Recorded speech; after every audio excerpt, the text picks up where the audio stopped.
সাথে দেখা হয়ে গেল। দেখা যখন হলো, সালাম বিনিময় হলো।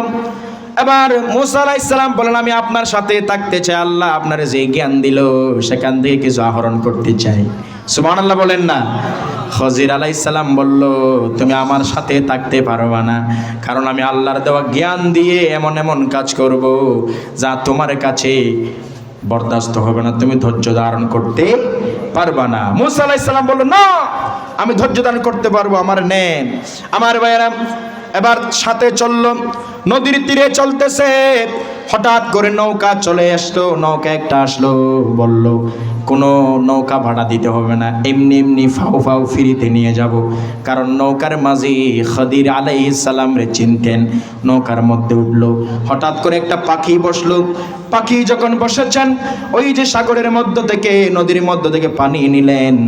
এবার আমার ভাইয়েরা, খদির আলাইহিস সালাম মূসা আলাইহিস সালাম রে বলল, শুনে নাও, এই যে সামান্য সাগর থেকে পানি খাইলো এই পাখিটা, এই জ্ঞানটা হচ্ছে তোমার এবং আমার জ্ঞান। ওই যে সাগরের বিশালতা, এটাই হচ্ছে আল্লাহর জ্ঞান। আল্লাহু আকবার। আল্লাহর জ্ঞান পরিমাপ করা যাবে না। এজন্য আল্লাহ যাদেরকে যতটুকুন ইচ্ছা দিয়ে, যতটুকুন ইচ্ছা শক্তি দিয়েছেন, ততটুকু আল্লাহর জ্ঞান সম্পর্কে আয়ত্ত করতে পারবে। এর বাইরে আয়ত্ত করার ক্ষমতা দুনিয়ার কারো নাই। জোরে বলেন ঠিক কিনা আমার ভাইয়েরা। এবার খদির আলাইহিস সালাম নৌকার একটি তক্তা তুলে ফেললেন। কি তুলে ফেললেন? মূসা আলাইহিস সালাম বলছে, হারে কি করলেন, ফ্রি নিয়ে যাচ্ছে, আমার নৌকার তক্তা নিয়ে ফেললেন মানি? খদির আলাইহিস সালাম বলল, আমি না বলছিলাম তুমি আমার কর্মকাণ্ড দেখে অবাক হয়ে যাবা, থাকতে পারবে না? কই না, মাফ করবেন, আমি আর কিছু বলবো না। এবার নৌকা থেকে নাইমা একটা বাচ্চা তার থাপ্পড় মেরে মাথার উপরে ধরে মাথা আলাদা করে ফেললেন। আগের চাইতে এটা আরো ভয়ঙ্কর কাজ, ঠিক কিনা বলেন না? মূসা আলাইহিস সালাম আবার কথা বলে উঠলেন, কি করলেন? এটা তো আরো মারাত্মক কাজ। কই বলছিলাম না তুমি ধৈর্য ধারণ করতে পারবে না? আর বলবো না। আর কিছু দূর যাওয়ার পরে একটা এলাকায় গেলেন, সেখানে মেহমানদারি কেউ করে নাই, একটা দেওয়াল পড়ে যাওয়ার উপক্রম হয়েছে। খদির আলাইহিস সালাম দেওয়ালটা সোজা করে দিলেন। মূসা আলাইহিস সালাম বলল, যে এলাকার মানুষ এলে কিপটিয়া, টানিলে টানানো যায়, আছে না নাই? চাইতে চাইতে মুকুত্তুম ফেনা ভাই রোদে ফগরত্তুন গরত্তুন কিছু এলে আছে না নাই? হ্যাঁ, আরো মেহমান আইলে গরু বাইজা দে, ঠিক কিনা হন না?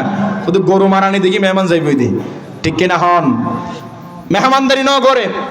এবার হদ দে, খেলা দেওয়ালে বা ঠিক করে দিলাম। মূসা আলাইহিস সালাম হদ দে, কই বলছি না তুমি ধৈর্য ধারণ করতে পারবা না, এখান থেকে তোমার আর আমার ফারাক, এখান থেকে তুমি তোমার জায়গায় চলে যাবে। শোনো, তিনটি কাজ কেন করেছি?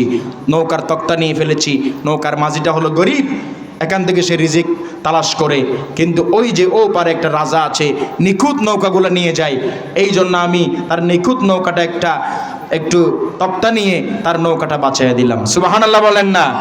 যে বাচ্চাটারে মেরে ফেলেছি, এই বাচ্চাটা বড় হয়ে তার মা বাবাকেও কাফের বানিয়ে ফেলতো, সেই বাচ্চাটা ভালো না, এই জন্য তারও মেরে ফেলেছি। এগুলো নিজে নিজে করতেছে না, একজনের ইচ্ছায় উদ্দেশ্যে করতেছে। তিনি হলেন কে? আল্লাহ। আরেকজন ওই যে দেওয়াল ঠিক করে দিল, কই দেওয়ালের নিচে কিছু এতিম বাচ্চার সম্পদ আছে, দেওয়াল যদি পড়ে যায় সম্পদগুলো সবাই জেনে যাবে, বুঝে যাবে, নিয়ে ফেলবে, এই জন্য আমি দেওয়ালটা ঠিক করে দিলাম। মাঝে মধ্যে জ্ঞানবানরা এমন এমন কাজ করে যা জ্ঞানহীন মানুষের দোষ মনে হয়, ঠিক কিনা বলেন না? পরক্ষণে গিয়ে এটার ফায়দা কিন্তু এলাকাবাসী, দেশবাসী ভোগ করে। জোরে বলেন ঠিক কিনা?